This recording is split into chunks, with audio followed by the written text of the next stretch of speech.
Welcome back to Newsviews. I'm Tanya Babich. My guest this morning is Professor Matthew Spenko, an associate professor of mechanical engineering at the Illinois Institute of Technology. Let's talk about how many robots we anticipate seeing in the workplace. Do you have any feel for, what percentage of jobs could be taken over by automation? I don't necessarily have a feel for the percentage, but you want to look at the types of jobs that will be taken over. I think a lot of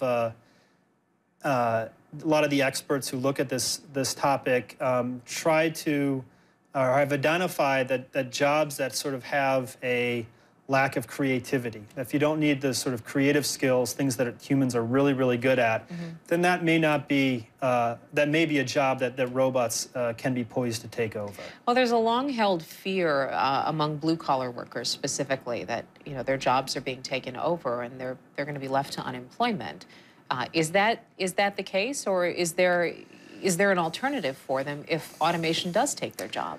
So people have had this fear, whether it's blue-collared or not, people have had this fear for 500 years, that technology is going to take over and take over jobs. And for 500 years, it's never happened. There's always been a case where new technologies come in, made things more efficient, is increased wealth overall, and we've created new jobs that nobody has would ever have thought of at the time. So, for example, around the 1900s, I think 40% of the population was involved in food manufacturing, so basically farming. I think today it's down to 2%. So obviously there was a lot of jobs that were lost there, but those other jobs came in to take over those spots. So the fear that jobs are going to be taken over is perhaps unfounded if we look at the history over the past 500 years. Those are historical examples. Are there any industries now where you might be able to predict or see opportunities for employment in some other area? So that's the counter argument to the historical trends. So agricultural jobs were mostly taken over by automation in the early turn of in the 1900s. Manufacturing jobs have sort of that heyday of U.S. manufacturing in the 1950s or 60s. Those jobs were offshore. They subsequently came back to the United States. We now have a larger manufacturing output than we ever had, but they're doing those with fewer jobs. They're doing that with more automation. So more people went into the service industry.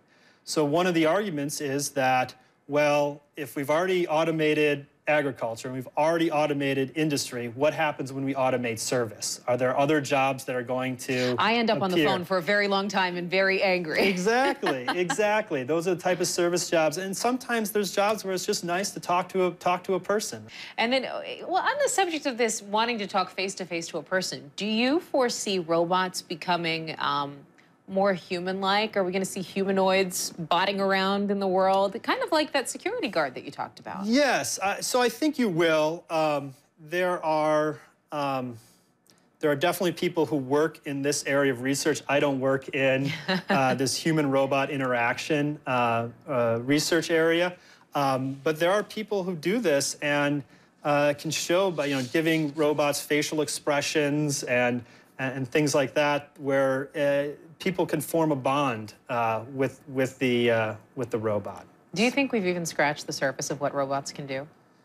No, I think we've imagined, we've scratched the surface of what we can imagine the robots to do, but actually getting them to do that, we've got a lot of work ahead of us. What are you most excited to see happen as time moves forward in this industry? I am definitely most excited to see self-driving cars. I think this is the first example where we are going to see robots out in everyday lives. So we don't see the robots in the factory floor, or at least I don't. Most people don't. To see self-driving cars out in mass in cities, I think is going to be really exciting. I think it's going to be really exciting to see how they actually change cities as well. How the idea of perhaps parking garages disappearing in cities and making more space for green space, I think it's really going to be exciting. It's an exciting time in robotics. All right, when it comes, I'm going to call you to convince me to get into one, because